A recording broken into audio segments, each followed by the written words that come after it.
infecciones de vías respiratorias. Vamos a hablar sobre 3 bacterias. Va a ser Streptococcus pyogenes, Streptococcus pneumoniae y Mycobacterium tuberculosis.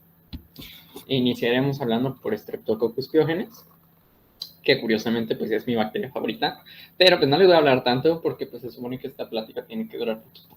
Entonces pues voy a tratar de resumir muy bien la información de esta bacteria.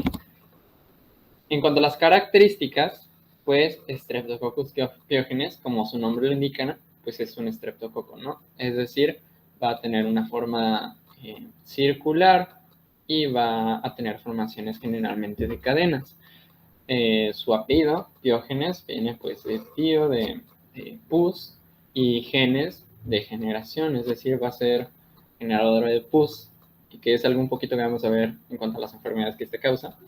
Estas van a ser células ovoides, como les mencioné, van a medir generalmente de 0.6 a 1 micrómetro, va a formar colonias blanquecinas, suelen ser colonias pequeñas, más o menos de 1 milímetro, y algo importante es que esta bacteria va a generar beta-hemólisis, destrucción total de las células del plasma. Y ahora, ¿por qué es importante? Porque de hecho otro de los nombres que se le da a Streptococcus pyogenes es como estreptococo beta-hemolítico del grupo A de Lancefield. Lancefield era una doctora que pues clasificó a las bacterias beta-hemolíticas de acuerdo pues a su genotipo. Y Streptococcus pyogenes pues es la bacteria del grupo A. Estas van a generar en algunos casos cápsulas de ácido hialurónico. Estas cápsulas van a determinar cómo es que vamos a ver la colonia. Generalmente las bacterias que tengan colonias con bacterias capsuladas, estas colonias se van a ver como gelatinosas, como brillantes, etcétera, ¿okay? Y las bacterias que no estén encapsuladas, por lo contrario, van a generar colonias más mate. No vamos a ver tanto pues ese brillo. En cuanto a los factores de virulencia, pues ya les mencioné la cápsula de ácido hialurónico, el cual pues va a ser muy similar al que vamos a encontrar en los tejidos de nuestro cuerpo, por lo que pues esta cápsula le va a servir a la bacteria como camuflaje. Después vamos a tener bueno, y aparte de camuflaje también pues le va a ayudar para evitar la fagocitosis, ¿no?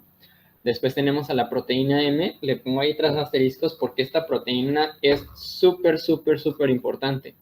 ¿Por qué? Porque gran parte de nuestro sistema inmune se va a basar pues en generar inmunidad contra esta proteína, es decir, va a ser el principal antígeno de Streptococcus pyogenes. Y además también es la proteína que le va a dar la mayor parte de la virulencia. En cuanto a la proteína, pues vamos a clasificar a nuestros Streptococcus pyogenes en serotipos y, dependiendo de sus genes, en genotipos, ¿no? Se han encontrado más de 150 serotipos y más de 220 genotipos. Además de lo que ya les mencioné, pues la proteína M también va a servir para inhibir la vía alternativa del complemento, que si recordamos, o no sé si lo han llevado, pero pues en las clases de inmunología vemos el complemento, que es un sistema que tenemos en nuestra sangre que permite pues destruir células ajenas a nuestro cuerpo por medio de diferentes vías. En este caso, pues la proteína M pues va a inhibir la vía alternativa. Vamos a tener otra proteína que se llama factor de opacidad del suero, que como su nombre lo indica, pues se descubrió debido pues, a que estas bacterias llegaban a causar pues la opacidad en cultivos de suero. Esta va a disminuir, bueno, más bien su función va a ser disminuir la efectividad de los anticuerpos generados contra la proteína M. Es decir, va a ayudarle a la bacteria pues, a evitar la destrucción por parte del complemento y también para evitar la fagocitosis. Igual que muchas bacterias, pues esta va a tener factores de adición que le va a servir para unirse a células, para unirse a tejidos, etcétera, ¿no? Vamos a tener pues el ácido lipoteicoico que vamos a encontrar en la pared. La proteína M, de la que ya les mencioné, también sirve como un factor de adición. Vamos a tener también algunas proteínas de unión a la fibronectina. Vamos a tener hemolicinas que van a servir pues como tal para la destrucción pues, de las células de la sangre. Vamos a tener 2 tipos, que sería la hemolicina O, la cual se denomina así debido a que pues es lábil al oxígeno, de ahí viene la O, pero va a ser lábil de forma reversible y va a ser lábil también al colesterol, pero de esta en forma irreversible. Y vamos a tener también la streptolicina S, la hemolicina S, la cual se denomina así debido a que solo se produce cuando la bacteria crece en el suero. Además, pues estas hemolicinas están súper relacionadas a unas enfermedades o complicaciones que vienen de infecciones de estreptococo, que serían pues las enfermedades no purulentas, de las que les voy a hablar un poquito más adelante, ¿va? También vas a tener proteínas que van a permitirle al estreptococo generar invasiones profundas. No sé si los había mencionado, pero otro nombre por el que se le conoce al Streptococcus pyogenes es la bacteria come carne, debido a las enfermedades principalmente que serían la celulitis y la fascitis necrotizante. Entonces, pues, estas proteínas van a ser las que le ayuden al estreptococo a generar estas enfermedades. Vamos a tener ADNasas que le van a ayudar al estreptococo a la destrucción celular, hialuronidasa, que como su nombre lo indica, le va a servir para destruir el ácido hialurónico de los tejidos. Vamos a tener otra proteína que se llama streptocinasa, que nos va a servir, bueno, más bien le va a servir a la bacteria para destruir para convertir el plasminógeno en plasmina. Y si recordamos lo que es la plasmina, pues la plasmina es esta proteína que vamos a tener en nuestra sangre que va a destruir la fibrina de los coágulos. Entonces, pues, va a permitirle a la bacteria, pues, generar una invasión mucho más rápida, ¿no? Vamos a tener la SPB, tiene otro nombre la SP, que es la de... Ay, Jesús. Era la... ya me acordé. Es la exotocina beta-pirógena estreptocócica. Nombre poquito complicado. Entonces, SPB. Y vamos a tener también la A y la C. ¿Y estos de qué nos van a servir? Van a ser proteasas, van a destruir proteínas, así de sencillo. Y vamos a tener la C5A peptidasa, que como su nombre lo dice, pues va a servir para destruir la facción C5A del complemento. Entonces, esta bacteria tiene muchísima protección contra el complemento y contra la fagocitosis. Importante. En cuanto a la epidemiología, esta va a generar una de las principales infecciones de la infancia, que sería pues la faringoamigdalitis, de la que les voy a hablar, debido a que el día de hoy toca pues infecciones de vías aéreas, ¿no? Los pacientes generalmente, los que vayan a contraer la enfermedad, van a ser de 5 a 15 años, es decir, pacientes un poco menores. Generalmente los pacientes que apenas estén en sus primeros años de escolarización, es decir, más o menos entre los 6, 7, 8 años, ¿no?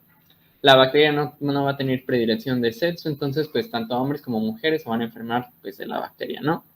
Y la transmisión va a ser por flush o por contacto directo. Ahora, importante aquí lo de la edad, debido a que pues en general la faringoamigdalitis de la que les voy a hablar, la principal etiología suele ser vírica, y de la bacteriana, Streptococcus pyogenes pues es la principal. Entonces tenemos un paciente que tenga una faringoamigdalitis, pero tiene más de 15 años, un adulto, digamos 35 años, es poca la probabilidad de que el paciente tenga una infección por Streptococcus pyogenes. Generalmente va a ser una infección viral. E incluso en niños de estas edades, de 5 a 15 años, aunque ¿cómo se dice? El riesgo de que tengan Streptococcus pyogenes es mucho mayor que en un adulto, igual lo más probable es que sean una infección viral. Igual ahorita les hablo un poquito más sobre el diagnóstico, cosa importante. Ahora, ya les había mencionado sobre las enfermedades que va a generar Streptococcus pyogenes. Estas las vamos a clasificar en enfermedades supurativas y enfermedades no supurativas. Primero, en cuanto a las enfermedades supurativas, faringoamigdalitis, 3 asteriscos porque de eso es de lo que trata la plática de hoy, ¿no? Vamos a tener que esta bacteria también puede llegar a generar enfermedades de tejidos blandos, como es la escarlatina, como es la celulitis y la fascitis necrotizante, de las que ya les había hablado. Sin embargo, pues no vamos a hablar tanto de esas en esta plática. Y enfermedades no supurativas, que van a ser la fiebre reumática y la glomerulonefritis post-estreptocócica. Estas enfermedades como tal no van a ser causadas por el estreptococo, sino más bien van a ser generadas por una hipersensibilidad a los antígenos del estreptococo, entre los cuales pues están las hemolicinas, la S y la O de la que ya les había hablado, Entonces, pues esas enfermedades van a ser causadas por nuestro propio sistema inmune, pero secundarias a una infección por el estreptococo. En cuanto a la clínica de la faringoamigdalitis, pues tenemos que la bacteria va a tener un periodo de incubación generalmente de 2 a 4 días. Va a iniciar con un dolor brusco en la garganta. El paciente puede llegar a tener malestar general, puede tener cefalea, puede llegar a generar hipertermia. En los niños pueden llegar a generarse otros síntomas como son las náuseas, vómitos, dolor abdominal, rubor, edema, edanopatías, etcétera, ¿no? Y conforme evolucione el caso, generalmente se presentan amígdalas hiperémicas y aumentadas de tamaño, exudados faringoamigdalinos, que es lo que se ve en la imagen, señalado por las flechitas, serían esas bolitas blancas con forma de requesón o consistencia de requesón. Estos exudados van a tener un patrón parcheado. El paciente generalmente va a tener temperatura alta, mayor a 38.5 grados, y puede llegar a generar pues adenopatías submandibulares. En cuanto al diagnóstico, les mencioné, generalmente la faringoamigdalitis es causada por virus, pero tenemos unos criterios que se llaman criterios de Centor que nos sirven para llegar a pensar, a sospechar de una enfermedad por estreptococos. Estos son pues los de aquí, ¿no? Generalmente las enfermedades por estreptococos van a ser pacientes con fiebre alta, o sea, mayor a 38 grados. Entonces, paciente con fiebre alta mayor a 38 grados ya tiene un punto de esos criterios, ¿no? Que tenga hipertrofia o exudado amigdalar, otro punto. Adenopatía laterocervical anterior dolorosa, otro punto. Que el paciente no tenga tos, otro punto. En cuanto a la edad, si tiene de 3 a 14 años, le vamos a dar un punto. Si tiene más de 15 años, 0 puntos. Incluso hay algunas modificaciones de esos criterios que nos dicen que si ya tiene, no recuerdo bien la edad, pero creo que si era mayor a 30 años, no estoy seguro, eso sí, pues luego se los reviso. Pero si tiene más de esta edad, incluso se le puede llegar a quitar un punto. Entonces, pues ya sumados 2 puntos, si el paciente tiene de 0 a 1 puntos, no va a ser necesario que le hagamos un estudio microbiológico. El riesgo de infección por nuestro estreptococo beta hemolítico del grupo A de Lancefield va a ser muy baja, va a ser de 2 al 6%. Entonces, lo más probable es que sea una infección por virus o muy poco probable, pero igual, pues existe la posibilidad de que sea una infección por otra bacteria, ¿no?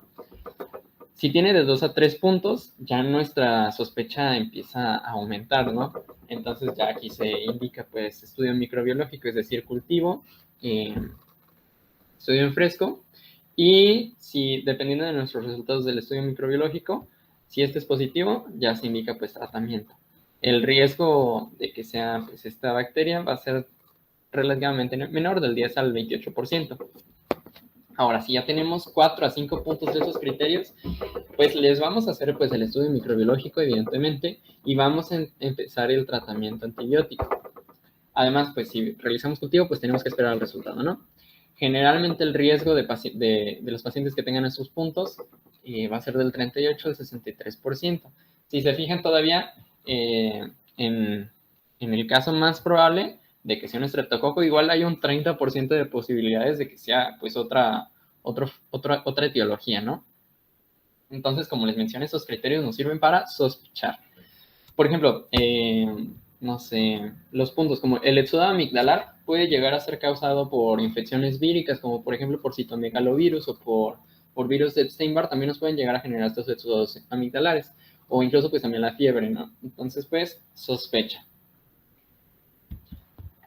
Y ahora el diagnóstico, ¿cómo lo vamos a tener entonces? Pues necesitamos datos de laboratorio, ¿ok?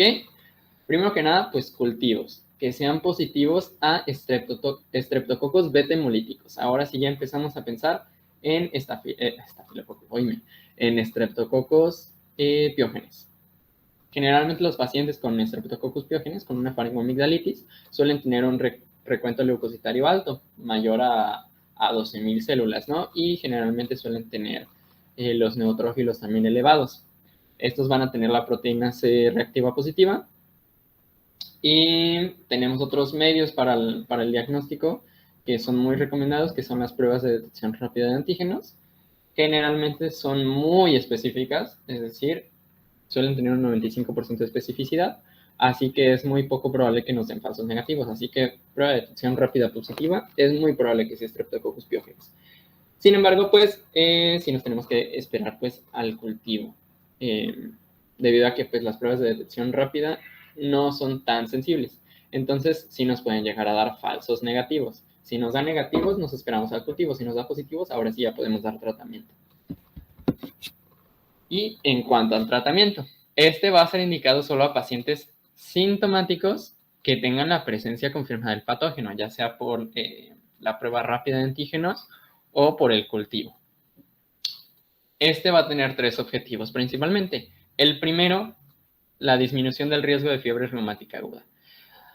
Entonces, pues, tenemos que una de las complicaciones que pueden llegar a pasar a los pacientes es que generen una enfermedad no supurativa después de un tiempo de la infección, como pues les mencioné, la fiebre reumática aguda o la glomerulonefritis postestreptocócica. Se ha demostrado que el tratamiento, generalmente por amoxicilina o por penicilina G benzatínica, puede ayudar a disminuir muchísimo el riesgo de generar estas enfermedades. Entonces, ese es uno de los objetivos del tratamiento. Sin embargo, pues sí hay que esperarnos a la prueba positiva, debido a que pues en sí no tenemos, el cultivo se va a dar en 2 días y tenemos que el tratamiento va a ser eficaz para evitar pues este riesgo hasta 9 días después de iniciada la infección, así que pues tenemos tiempo, no hay que tener miedo a esperarnos al cultivo, hay que esperarnos al cultivo o en caso de tener la prueba de antígenos, pues hacer la prueba de antígenos y pues si sale positiva, pues ya empezar a dar tratamiento. Y en cuanto a, bueno, otros objetivos que vamos a tener, va a ser la prevención de complicaciones supurativas, como puede ser, pues, ya les mencioné, la celulitis, la fascitis necrotizante, etc. Y disminuir la infectividad. Un paciente que está bajo tratamiento va a ser menos infectivo que uno que no lo esté. En cuanto a tratamiento, pues el de primera línea sería el uso de penicilina G benzatínica, de 0.6 a 1.2 millones de unidades en una dosis única. Es decir, le da su tratamiento con penicilina G benzatínica y ya con eso es suficiente. En caso de que el paciente quiera un tratamiento oral, pues vamos a tener 2 opciones. Vamos a poder utilizar penicilina B de 250 a 500 miligramos, dependiendo de la edad del paciente, de la edad y el peso, perdón, de 2 a 3 veces al día por al menos 10 días. O podemos llegar a darles amoxicilina, 50 miligramos por kilogramo por día, máximo llegando a 1 gramo por día por 10 días. Y pues estos tratamientos suelen ser eficaces contra el estreptococo. Ahora, siguiente bacteria de la que vamos a hablar, Streptococcus pneumoniae, también conocido como el neumococo. En cuanto a las características, pues este va a ser un coco gram positivo, que a pesar de su nombre se puede encontrar de 2 maneras. Pueden estar encontrados en forma de cadenas o en forma de duplas, dependiendo de dónde se extraiga pues, el microorganismo. Generalmente en los cultivos lo vamos a encontrar con forma de cadenas, pero ya en pacientes o en tejidos vivos lo vamos a encontrar en forma de duplas, es decir, vamos a tener un diplococo. El coco va a tener forma de lanceta, como se ve en la imagen, es decir, va a estar redondeado en su base y va a tener como un piquito. Esa sería como la forma característica de nuestro neumococo. Este va a ser catalasa negativo, va a generar alfa-hemólisis, es decir, una destrucción parcial de las células de la sangre, que va a ser causada por una alfa-hemolicina, también llamada neumolicina, que es uno de los principales factores de virulencia del microorganismo. Esta va a ser bastante sensible a la optoquina y también va a ser soluble en sales biliares. Estos 3 datos que les acabo de mencionar son importantes porque son datos que nos van a servir para la identificación del microorganismo. Y ahora, en cuanto a la cápsula. Este no es como el Streptococcus pyogenes, que puede o no tener cápsula. En sí, si tenemos una infección de vías respiratorias de neumococo, este va a estar encapsulado sí o sí.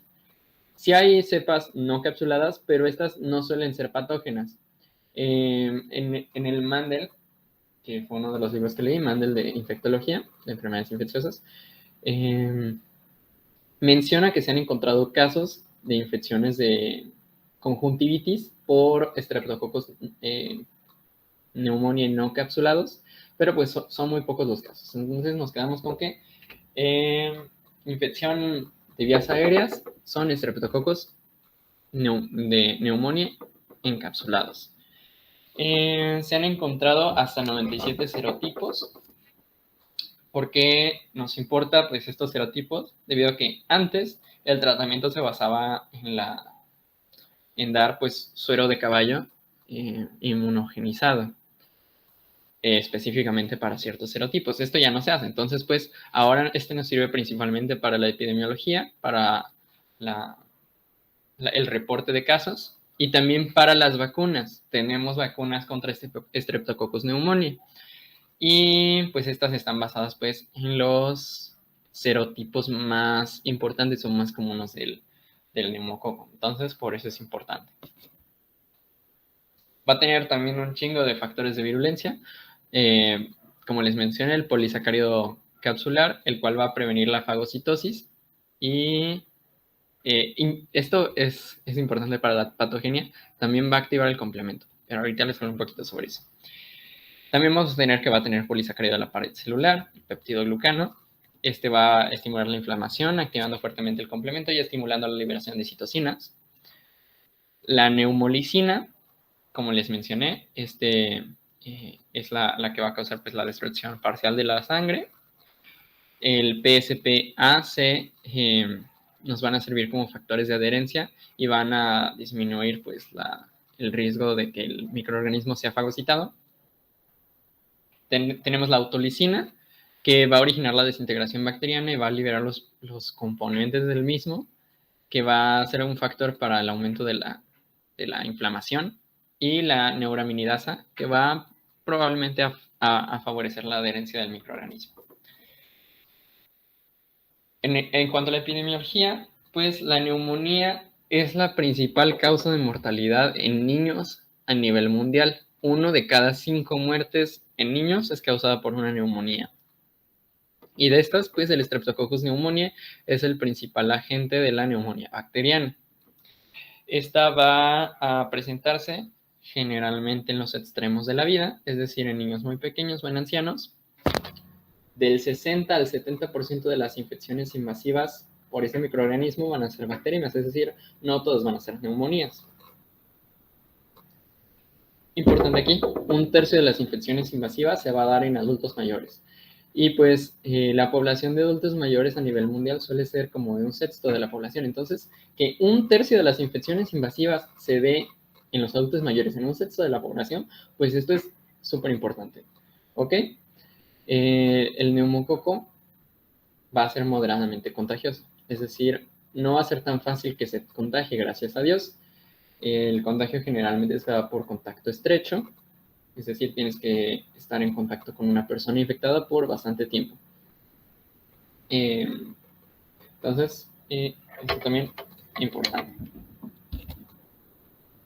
En cuanto a las enfermedades, pues vamos a tener que el neumococo va a poder generar infecciones a mucosas, como son la otitis media, la meningitis, la neumonía, que es de la que vamos a hablar ahorita, porque nos da infecciones de vías aéreas, y también está muy relacionada a exacerbaciones del EPOC.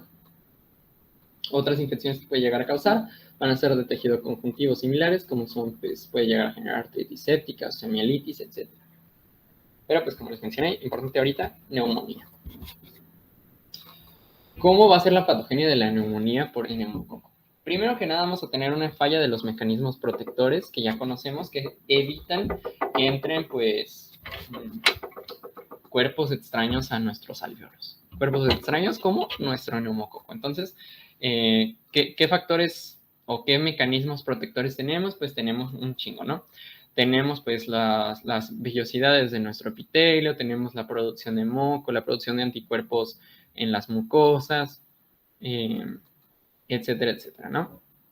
Entonces fallan estos microorganismos y tenemos la entrada del microorganismo al alvéolo.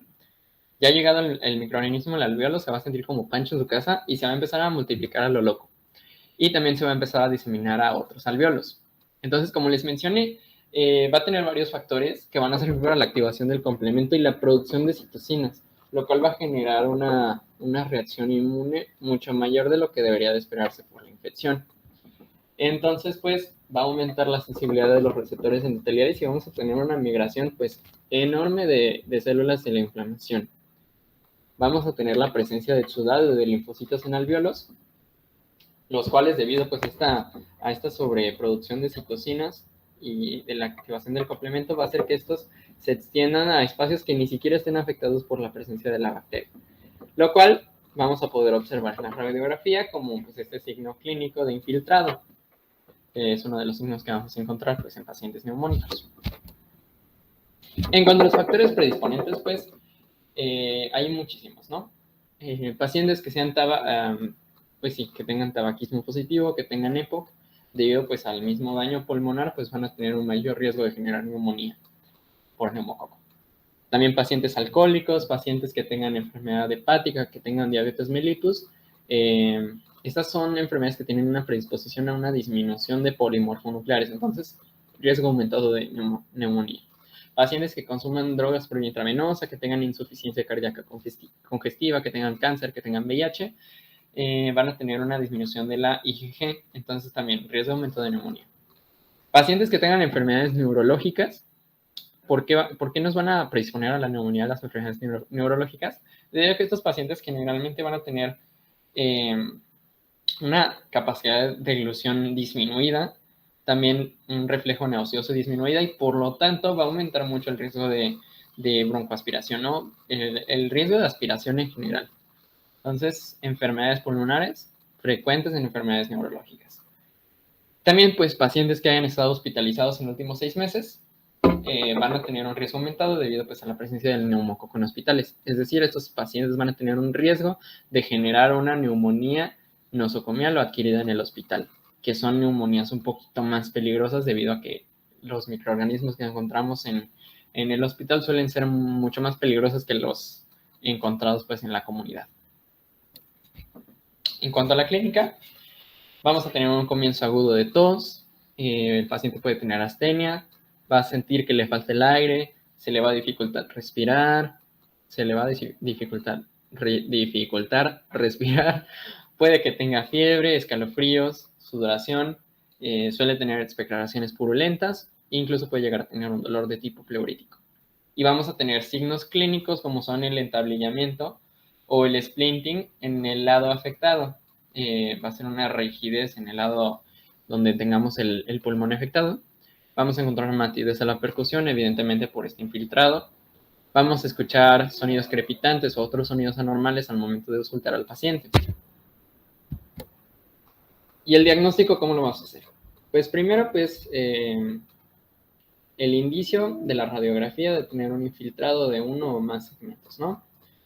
Generalmente los pacientes con una neumonía van a tener una hemoglobina relativamente baja, en promedio de unos 10 miligramos por decilitro, con un recuento leucocitario aumentado, evidentemente, ¿no? Podemos llegar a hacer una tinción de Gram del esputo para encontrar al microorganismo, podemos hacer cultivo del mismo esputo, podemos hacer un hemocultivo en caso de que el paciente tenga alguna bacteremia. También tenemos otros métodos como son la prueba rápida de antígenos, igual que con el estreptococo. En este caso, pues iba a ser muy sensible y muy específico, entonces la prueba rápida nos puede llegar a servir. Y pues también tenemos la PCR, reacción en cadena de la polimerasa, que es uno de los métodos pues más confiables, sin embargo, pues también es bastante caro. Entonces, pues tenemos pues estos métodos para el diagnóstico. Y en cuanto al tratamiento, pues muy buenas noticias. El neumococo es muy sensible a muchos antibióticos, entonces en cuanto al tratamiento podemos llegar a utilizar beta-lactámicos que tengan o no inhibidores de beta-lactamases como son el ácido clavulánico, etcétera, ¿no? Podemos llegar a utilizar macrólidos, la doxiciclina o fluoroquinolonas diferentes al ciprofloxacino también nos pueden llegar a servir. Y pues todos estos fármacos que ya les mencioné suelen tener una muy buena respuesta. Ahora, esto en neumonías adquiridas en la comunidad. Ya hablando de neumonías nosocomiales adquiridas en el hospital, las cosas cambian. ¿Por qué? Porque estos neumococos suelen presentar resistencia a una gran cantidad de antibióticos. Entonces, pues ya dependiendo del caso, sería el tipo de tratamiento que diéramos. Por último, la última bacteria. Una de las bacterias más importantes de las que vamos a hablar, Mycobacterium tuberculosis. Ahora, cuando hablemos de Mycobacterium tuberculosis, no solo vamos a hablar de una especie, vamos a hablar de todo un complejo de bacterias. En este complejo vamos a encontrar, evidentemente, a la especie de Mycobacterium tuberculosis, pero también vamos a tener a M. bovis, a M. africanum, a M. caneti y muchas otras bacterias que se pueden llegar a encontrar incluso en otros animales, ¿no? En el ganado bovino, ganado ovino, en perros, en muchos animales, ¿no? Evidentemente, pues el más importante sería M. tuberculosis, pero también otros pueden llegar a ser encontrados, pues, en diferentes regiones y pueden llegar a tener características diferentes tanto en la clínica como en la identificación. ¿Por qué forman parte del complejo? Porque genéticamente son casi iguales. Suelen tener un 99% de características genéticas idénticas, entonces es poquita la variación. Sin embargo, ya pues hablando de clínica, de epidemiología, ya ahora sí ya las diferencias comienzan, ¿no? Generalmente estas bacterias van a ser bacilos aerobios inmóviles, no van a tener cilios, no van a tener flagelos y van a ser anesporulados. Además, forman parte del grupo de bacilos ácido alcohol resistentes o BAR, debido a que tienen una pared muy gruesa, rígida, muy rica en ácidos grasos, generalmente densos.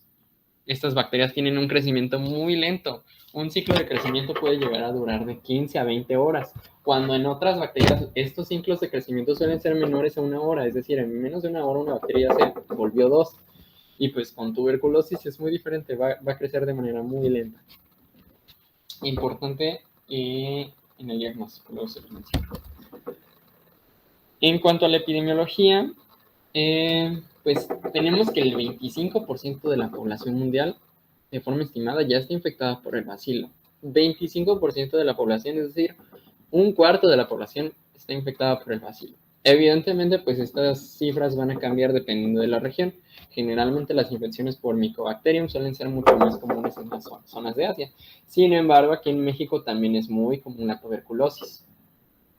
Tenemos que al año se infectan 10.4 millones de personas y se generan 1.4 millones de muertes también al año. De hecho, es la principal causa de mortalidad por un agente infeccioso único. Incluso genera más muertes que la infección por VIH.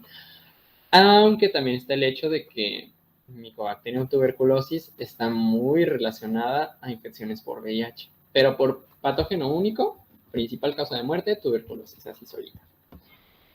Esta está muy relacionada a pacientes que tienen condiciones de hacinamiento o pacientes inmunocomprometidos, como les mencioné, pacientes con VIH. En cuanto a la transmisión, generalmente va a ser por flush, es decir, por gotitas de aire, microgotitas se les define, ¿no? Las reinfecciones suelen ser frecuentes, es decir, si tú tuviste una infección por tuberculosis, es muy común que te vuelvas a infectar. Y pues también dependiendo de la especie puede haber pues, alimentos contaminados. Por ejemplo, con M. bovis es muy común la infección por el consumo de leche no pasteurizada. Entonces aguas con los pacientes que vengan de zonas de los altos o así, que pues tienden a consumir los denominados pajaretes, ¿no? Es una fuente de contaminación por M. tuberculosis, principalmente M. bovis. Y ahora, ¿cómo va a ser la patogenia? Primero que nada, pues igual que con neumonía, fallas de los mecanismos de protección. Va a entrar nuestro microorganismo al alveolo. Aquí es muy importante las células fagocíticas, ¿no?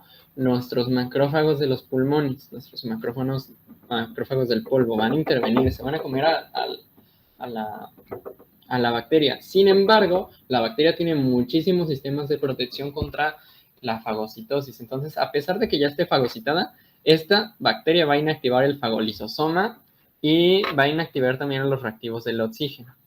¿Cómo va a hacer esto? Pues les mencioné la pared rica en lípidos y aparte también tiene varias enzimas. Entonces, ya dentro del fagolisosoma va a desactivar nuestra agua oxigenada o también denominada peróxido de hidrógeno. Y también puede llegar a tener cierta influencia en este fagolisosoma para que envuelva a otros orgánulos del mismo macrófago y le van a servir pues para la nutrición de la misma bacteria, ¿no? El macrófago entonces va a empezar a secretar interleucina 12 y factor de necrosis tumoral alfa, lo cual pues va a servir para el reclutamiento de linfocitos, principalmente linfocitos TSD4 o también denominados cooperadores y células natural killer. Entonces ya nuestros linfocitos van a empezar a generar mucho interferón gamma. ¿Qué es lo que va a hacer el interferón gamma? Va a hacer que aumente la efectividad de los fagolisosomas de nuestros macrófagos. Entonces, interferón gamma, súper importante en la respuesta inmunológica a la tuberculosis. Ya generándose pues el interferón gamma, el reclutamiento de linfocitos, etcétera, van a formarse granulomas. Los granulomas van a ser pues esta célula huésped, en este caso pues generalmente macrófagos, con nuestras bacterias dentro, que van a estar rodeadas por todo este sistema, ¿no? Van a estar rodeados de tejido necrótico y de células linfocíticas principalmente. Esto es importante debido a que pues vamos a tener dos casos que pueden llegar a suceder dependiendo de nuestro sistema inmune. Todo esto va a depender de nuestro sistema inmune. Si tenemos una acción efectiva del interferón gamma, va a haber una destrucción rápida del bacilo y estos granulomas no van a ser grandes, van a ser granulomas pequeños y la enfermedad va a ceder, es decir, vas a cursar por una enfermedad, por una infección de tuberculosis y a veces ni siquiera te vas a dar cuenta. O si no hay una acción eficaz del interferón gamma, los granulomas se van a hacer bastante grandes, incluso van a ser encapsulados por fibrina y se va a generar esta fase latente de la enfermedad. Vamos a tener a nuestro macrófago con las bacterias dentro, esperando a que nuestro sistema inmune baje para poder empezar a replicarse otra vez y generar una infección activa. Entonces, pues, aquí un pequeño meme, ¿no? De nuestro CD4 viendo al macrófago de ¿qué pedo, qué haces? ¿No? Y el macrófago ahí con sus tuberculosis por dentro. En cuanto a las enfermedades, pues evidentemente la principal de la que vamos a hablar va a ser la tuberculosis pulmonar. En pacientes inmunocompetentes, pues la enfermedad se va a limitar como tal a los pulmones. Llega la bacteria, llega a los pulmones, se empieza a replicar, se va a activar nuestro sistema inmune, generación del granuloma y generalmente aquí la enfermedad va a ceder. En el 5% de nuestros pacientes inmunocompetentes, dentro de los 2 años después de la infección se va a generar una enfermedad activa, lo que vamos a ver pues en la radiografía como nuestro foco de Gone, nuestro sistema de Rank, etcétera, ¿no? Eso lo van a ver ya en patología o incluso también creo que en inmunología. Y ya pues en el otro 5% de estos pacientes inmunocompetentes se puede llegar a generar esta misma enfermedad activa, pero después de esos 2 años. Entonces, solo en el 10% de nuestros pacientes inmunocompetentes vamos a tener como tal una enfermedad activa de tuberculosis. En nosotros va a tener una infección, tal vez presente algunos síntomas, pero va a ser rápido, nada grave. Y ahora, pacientes inmunocomprometidos, principalmente pacientes de VIH. La enfermedad no se va a quedar aquí en el pulmón. Generalmente van a ser infecciones multiorgánicas. Vamos a tener tuberculosis no solo en el pulmón, vamos a tener en el hígado, en el corazón, en las meninges, o sea, en todas partes ahí, perdón. Entonces,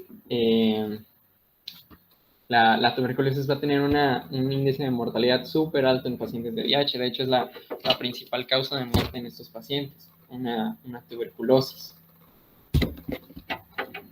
En cuanto a la clínica, los pacientes con tuberculosis van a tener un comienzo insidioso. Van a presentar malestar general, pérdida de peso, van a tener una tos productiva que generalmente va a ser mayor de 2 semanas. Van a poder tener sudoración nocturna, datos importantes de tuberculosis, sin embargo son algo generales. En general, pues todos estos síntomas pueden llegar a presentarse en infecciones por hongos o en otras enfermedades granulomatosas como la sarcoidosis. Entonces, es un poquito general la clínica.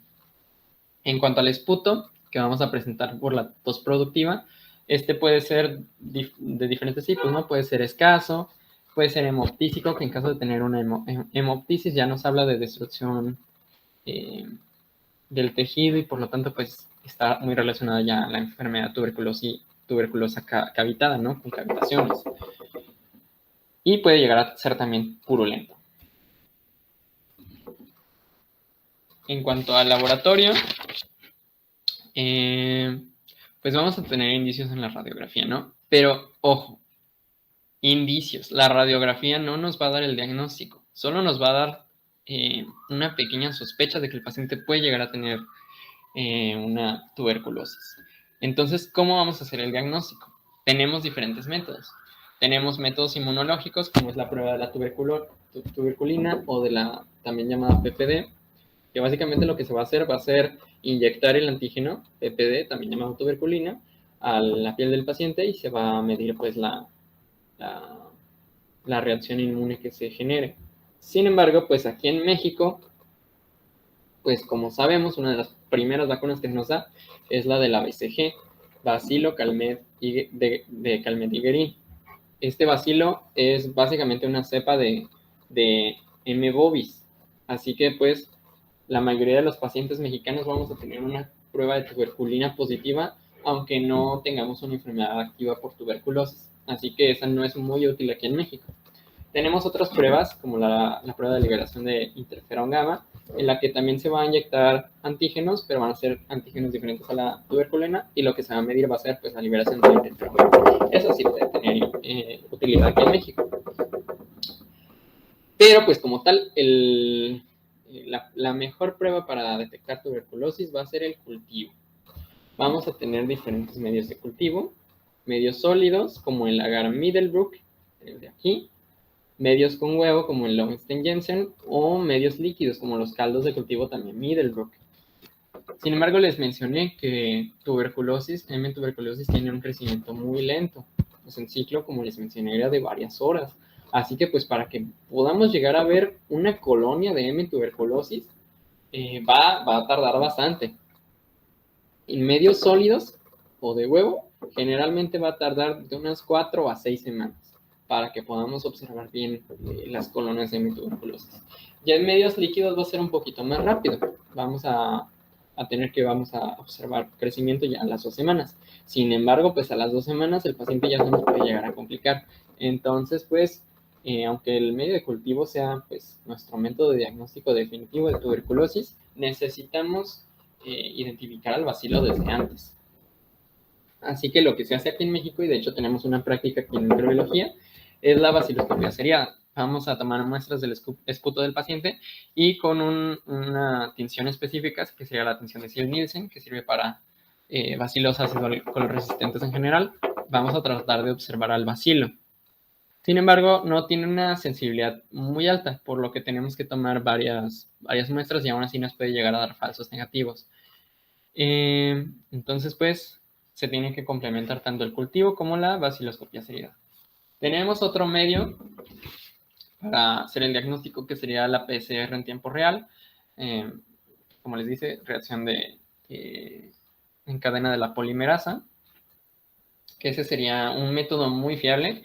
Tiene una especificidad muy alta. En este momento creo que tenemos un método que sería el GNETS, creo, es un sistema patentado.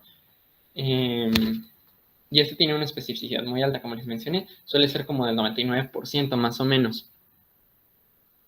Y lo único malo de esta PCR sería la sensibilidad, que igual sí es bastante alta, pero no tanto como la del cultivo. El cultivo tiene una sensibilidad del 98-99%. La PCR suele ser del 89-90%. El Mandel, también el mismo libro que les mencioné hace rato, mencionaba que se está generando otro tipo de, bueno, más bien una versión mejorada del GNETS, que sería el GNETS Ultra, que también PCR en tiempo real, pero este va a tener una sensibilidad mucho más alta, que va a ser casi la misma que la del cultivo. Sin embargo, pues la especificidad sí va a bajar un poquito, del 99 a pasar al 98%, pero igual es un método súper útil para la identificación de tuberculosis. ¿Cuál es el problema? Que estos métodos, GNETS, PCR en tiempo real, son muy caros. Entonces, pues, en poblaciones en las que tenemos mucha tuberculosis, como aquí en México, pues no es como lo más indicado, ¿no? O sea, no se puede gastar tanto para hacer el diagnóstico de esta enfermedad. Digo, si el paciente puede costearlo, si el seguro puede, pues está muy indicado, pero pues les digo, muy caro. En cuanto al tratamiento, pues vamos a tener principalmente 4 medicamentos: isoniazida, rifampicina, pirazinamida y etambutol. Estos medicamentos se les tienen que dar al paciente con un control estricto, es decir, tenemos que asegurarnos de que el paciente esté tomando sus medicamentos todos los días. Entonces, si falla el tratamiento, pues la enfermedad puede llegar a complicarse, puede llegar a haber más casos de tuberculosis alrededor del paciente. Entonces, queremos evitar esto. Entonces, un control estricto del tratamiento. El tratamiento suele durar bastante, suele durar mínimo 6 meses para asegurarnos que se erradicó completamente al microorganismo y que no se generen cepas resistentes, o incluso en algunos casos puede llegar a extenderse hasta 9 meses. Los regímenes suelen ser combinados. Generalmente se inicia con estos cuatro medicamentos y después de unos meses se cambia y puede usarse isoniazida y rifampicina u otros medicamentos. Ahora, como les mencioné, hay que tener cuidado porque ya existen cepas multiresistentes que van a ser resistentes a varios de estos antifímicos. E incluso tenemos ya cepas extremadamente resistentes que, aparte de estos medicamentos, también pueden llegar a ser resistentes a medicamentos de cuarta línea. Entonces, van a ser pacientes que van a ser muy difíciles de tratar. Ahora, en cuanto a tuberculosis, vamos a tener, gracias a Dios, medidas de prevención, ¿no? Vamos a tener la quimioprofilaxis, en las que se les va a dar pues los medicamentos que ya les mencioné, y vamos a tener la inmunoprofilaxis, de la que pues también ya les hablé. Esta generalmente se da en poblaciones que suelen tener muchos casos de tuberculosis, como aquí en México, en las que se les va a dar pues la vacuna BCG, el bacilo de Calmette-Guerin. Este no va a evitar que los pacientes se infecten por tuberculosis, pero sí va a evitar que los pacientes evolucionen una enfermedad grave de la tuberculosis. Va a evitar pues, principalmente la tuberculosis miliar o la tuberculosis meningia. Entonces, importante tener esta vacuna, en especial si vives en México. Y creo que por mi parte, eso sería todo. Aquí están pues nuestras redes sociales. Nos pueden buscar en Facebook, Cuerpos de Instructores de Microbiología. Tenemos también Instagram, no sé por qué se le movieron las letras. Twitter también tenemos y por lo que parece también ya tenemos TikTok. Entonces, chido, subimos memes, subimos información chida, todo.